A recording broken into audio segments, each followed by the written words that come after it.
Hey everyone, it's Nancy, the nurse practitioner. Hope all is doing well with all of you guys. Today we are going to talk about fatty liver, and that has become an epidemic in a lot of places all over the world. So what we're going to learn today is what is a fatty liver, what causes a fatty liver, how do you know you have a fatty liver, what are some of the symptoms, and what can you do to fix it?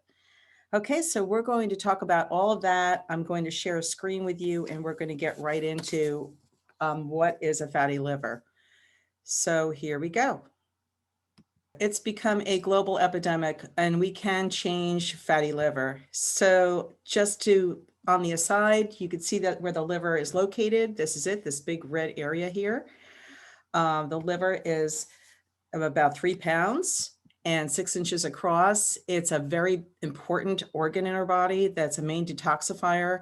It helps filter out a lot of chemicals, toxins, and fats. It's a factory for over 30,000 enzymatic processes every second. So you can imagine how important a piece of machinery is that can't let you down and has to be working that quickly and that efficiently. And it also oversees the conversion of food into energy. So it has a very important job, very, very important job like the kidneys do as well. So this is what our liver should look like. You know, when grandma or mom used to put liver in a pan with onions and saute it up, it's kind of rubbery, it's brownish, it's shiny. This is the gallbladder underneath here. And this is what a fatty liver actually looks like, which is pretty gross. You could see all the pieces of fat that look like from the skin of a chicken. These are in actually the hepatocytes and in the cells in the liver itself. So you can imagine, how does this liver work if it's not able to do its job and it's covered in fat? So it's become a worldwide concern that there's over 25% of the global population has some form of liver disease, leading to scarring, cirrhosis, liver failure, and eventually transplantation, which is definitely a serious problem because without it, you would die. And obesity, as usual, has a big culprit in a lot of medical diseases, especially in our Western countries where we're eating a lot of processed foods, fast foods, lots of things with trans fats in them and things in boxes. And so it's making our liver have a harder time detoxifying and cleaning things out.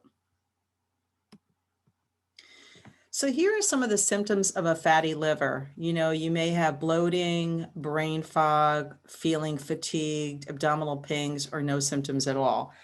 So I was diagnosed with a fatty liver back in 2020, somewhere in the fall period.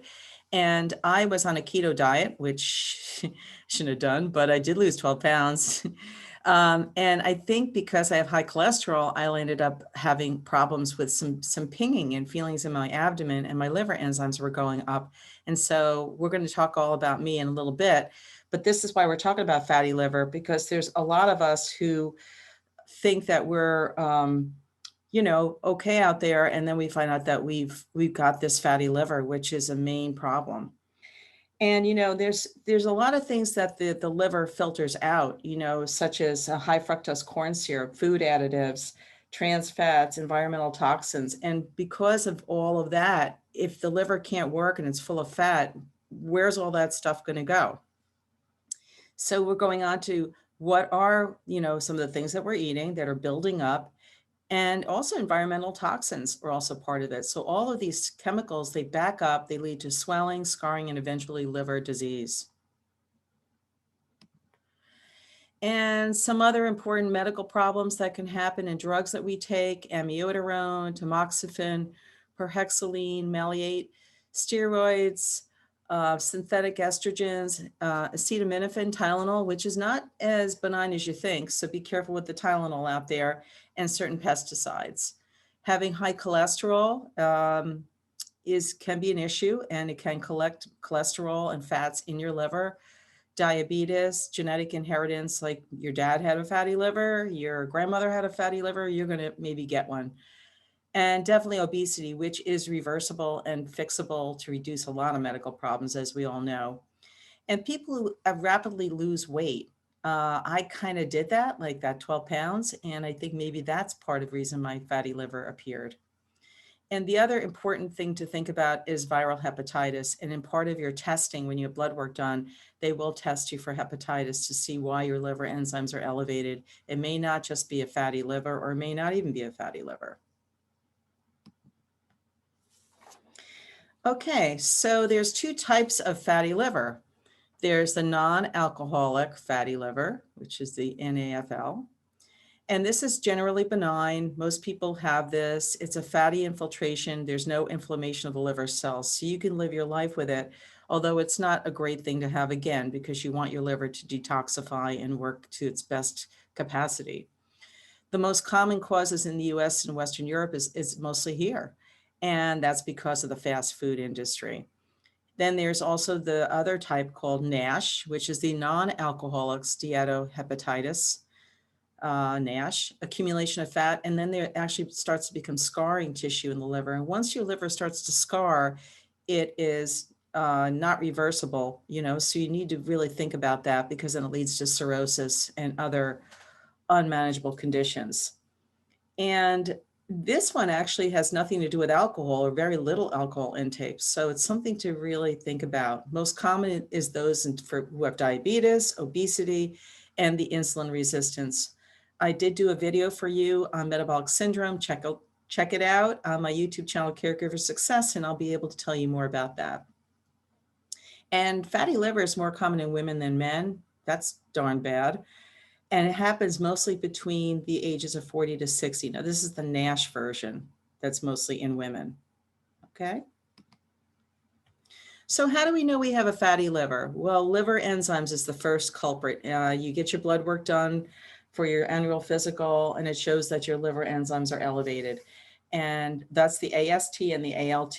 So take a look at your blood work results. Make sure when you go to the doctor or your health practitioner that you get a copy of all your labs, so you can keep track and see how things are going. These are yours to have, and you should have a folder and keep track of them. All right. These are some of the blood tests that are done. We check ferritin levels, which I had done, and it's to indicate whether or not you have a condition called hemochromatosis, which is where you're collecting iron in the liver and could cause the liver enzymes to be elevated because it's stressing out the liver. Anti-smooth muscle DNA, it's a testing for autoimmune hepatitis, another test that's done and should be done if you have elevated liver enzymes. Hepatitis A and B blood tests should be done, and we'll talk more about that as we go. And hepatitis C blood test as well. Hepatitis C can lead to liver cancers if you have it, so you definitely want to know if you have hepatitis C, and most of the time there's no symptoms at all for this. Needle sticks, sharing drug needles, and people who are born to a mom with hepatitis C, these are the people that are most at risk for hepatitis C. It used to be thought that the old guy from World War II with the tattoos could have hepatitis C. That has become less common over time as we've been doing blood work on these people. You would need to have an ultrasound of the liver, a CAT scan or an MRI, and it would show fat accumulation. And it's really important to consider those tests because they will actually show you exactly what's going on. And a liver biopsy may be necessary. FibroScan is a non-invasive test. It checks to see if it's stiff or rubbery and movable and elastic, and that the liver is actually not moving into the cirrhosis category. So here's the result of my ultrasound after I had blood work done, which we'll go over. My ultrasound was from December, and my right upper quadrant, it was actually an abdominal sonogram, so it did more than just the liver. It showed that my liver had an eco-texture that is diffusely heterogeneous, which means it looks the same throughout. It was abnormally increased. It was consistent with a diffuse fatty infiltration. Yuck. And then they saw my bile ducts, my gallbladder, my pancreas, my right kidney, all were normal imaging. So it's nice to see more than just the liver while you're there. So that's what they did. And here's my blood test that led me to the sonogram in November of 2020, after I had my liver function test. And these were two separate labs. So you could see that the actual ranges of normal is a little different. I don't remember which lab. I think the doctor's office did this one, and this one was Quest. But anyway, my ALT and AST were both 36, which were higher than the normals. And I also had a hepatitis A IgM, which was a non-reactive. IgM means that it's an acute phase reactant. It means that this is an acute thing that shows that, oh, she has hepatitis A, and this is why her liver enzymes are elevated right now. An IgG is more of a memory bank. It shows that you had hepatitis A, but you don't have it now. So that's the difference between the IgM, IgG. So hepatitis B core antibody, IgM, non-reactive. These are tests to check for hepatitis B. Hepatitis B surface antigen means that you're checking for, do you have hepatitis B right now? And a hepatitis C antibody was non-reactive. So those were all good that they were negative. But in February, I went back and I saw a GI doc after my colonoscopy, which I also did a video for you on getting a colonoscopy on your birthday, February 18th, just a few months later. After I stopped the keto diet, I went on all my fresh vegetables as I was doing. I was eating a lot less meat and, eating a lot more, like I said, vegetables, lots of fluids, water. My ALT and AST, look at the numbers now, they're like 10 degrees lower.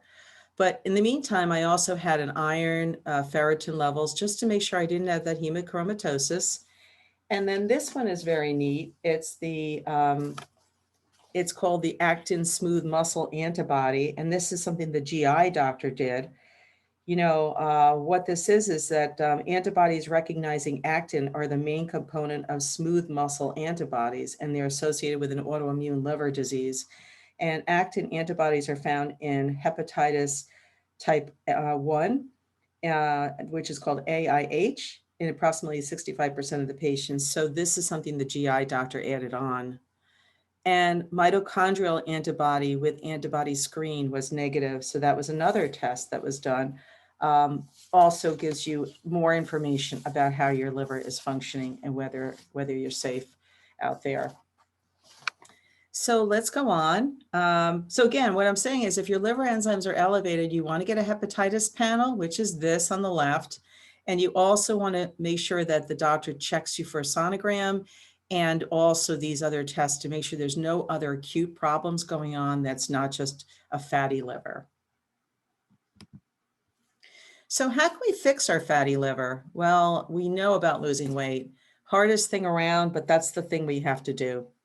Reduce sugar-rich beverages, sodas, even 100% fruit juices have a lot of sugar in them because there's no pulp. So make sure that you reduce that and cut it with a seltzer or something else to dilute it. Just put a little in your glass for flavor and then they add seltzer for the rest or water. Reduce alcohol intake, really important to do that. Consider a good supplement that contains vitamin E, milk thistle, zinc, and selenium. And I have started a product for that. And maybe that's why my enzymes are coming down as well. Selenium is really important to help produce an antioxidant called glutathione, and it can help heal damaged tissues and promote elasticity. So that's really important. Zinc helps reduce fat buildup in the liver, and milk thistle reverses damaged liver from free radicals. So, these products can be really good, but be careful. Just make sure you know what you're taking. And believe it or not, I love coffee. So drinking coffee every day can help to reduce your problems. So let's go over coffee a little bit. Studies have shown that drinking coffee lowers the risk of cirrhosis or permanent liver damage. How about that? So it has antioxidants in it, glutathione again, and it decreases inflammation. So think about coffee as something that you could be taking, okay? And drinking it every day. And we're going to go over 11 foods that do help you reduce your problem with your liver and some other things. So here we go. Foods that cleanse the liver. Let's talk about grapefruit. Wow, I love grapefruit. Well, it contains antioxidants that naturally protect the liver. narogenin and narrogin, and these are both products in the grapefruit, or should say antioxidants in the grapefruit that reduces inflammation and it protects your cells. So eat grapefruit, eat the whole grapefruit, all this, take the skin off and eat all the portions of it. Don't drink the grapefruit juice, but you can have the grapefruit and peel it and eat it like a fruit. Cabbage is great. In the end of this, I'm going to show you and talk about my detox coleslaw recipes. So be ready for that. I'll share that with you. Spinach, garlic, green tea. So green tea, we know that green tea has been a really cool thing for centuries. And I tend to put green tea in my water every day. And that's been really cool.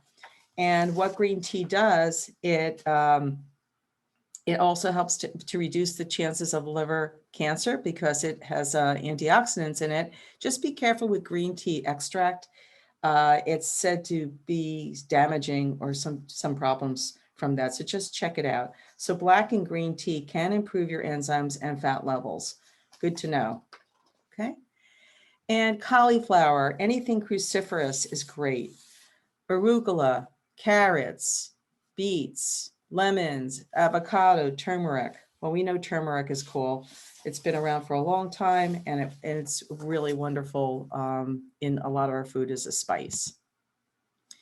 Peppers of all colors, kale, walnuts, sweet potatoes, salmon, blueberries and cranberries. Hey, there's a blueberry patch up the street, and I went strawberry picking a couple of weeks ago, and now I'm going to go get some blueberries. And they carry, those and cranberries both carry anthocyanins, which are antioxidants, and they give the berries their really pretty color. And there's several studies that say that consuming these fruits 3 to 4 times a week protects the liver from damage. It helps increase immune cell response, and it reduces the development of lesions and fibrosis. Okay, how good is that? So very, very important that we consider having that in our daily diet.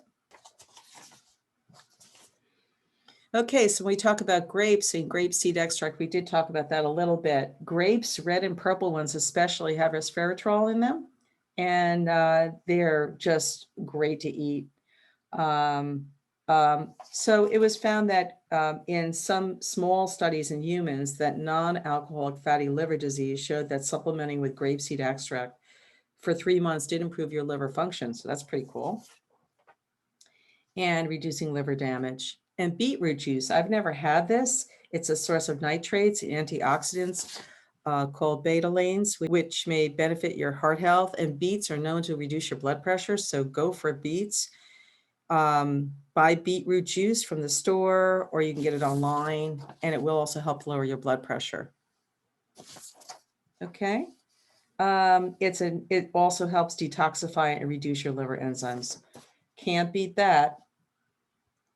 Nuts are so good for you. They're high in fat, nutrients, and vitamin E. I have a bowl of nuts in my car with apricots and a little bit of this and that. And if I get hungry, I grab a handful of that instead of stopping for something not good for you. It will also improve the nuts will also improve your liver enzymes.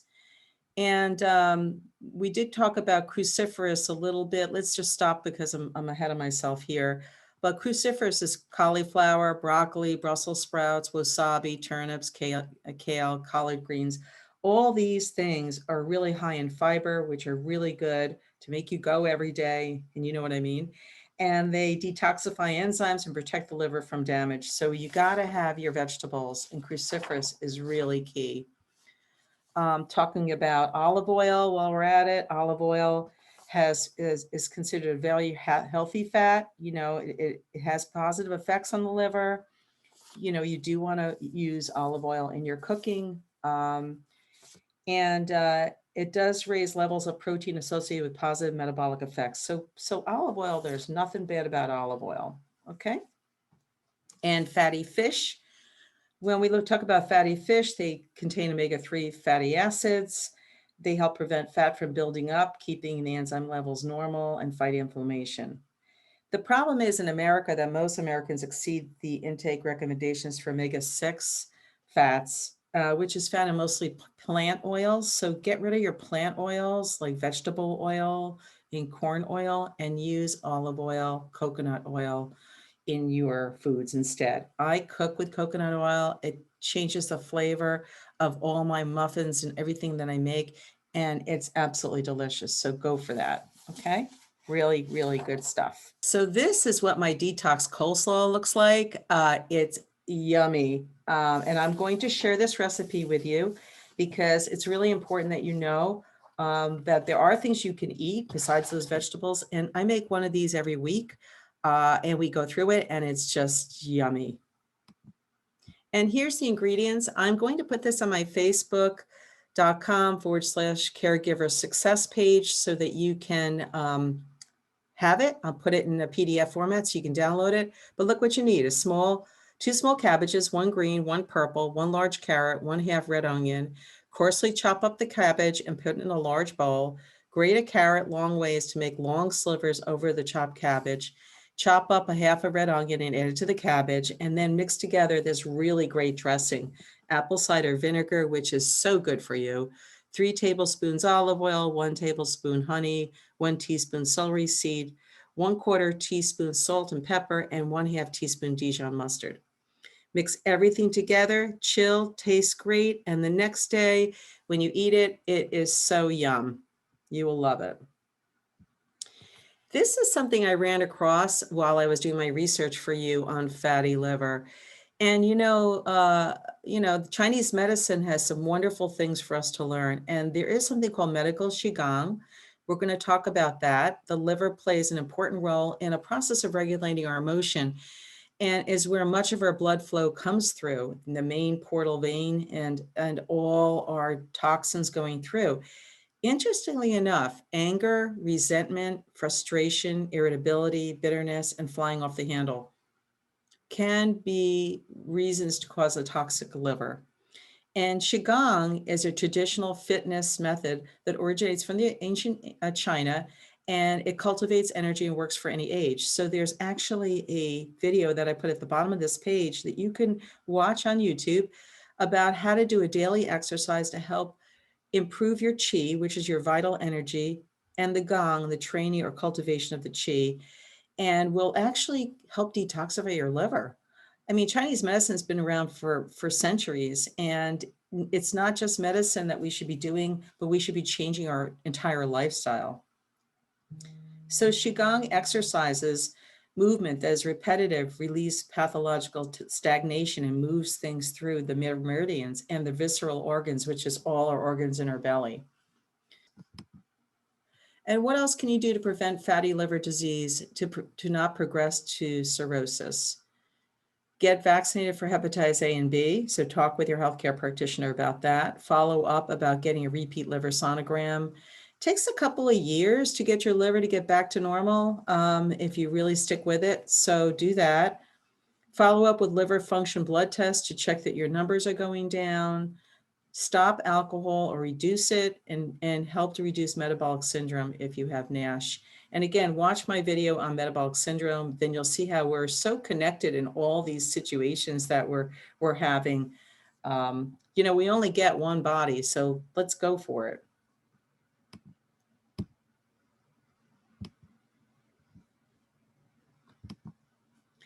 So I hope you like this video. Like I said, I'm going to share that recipe with you, and there's a lot of great detoxifying recipes you can get online.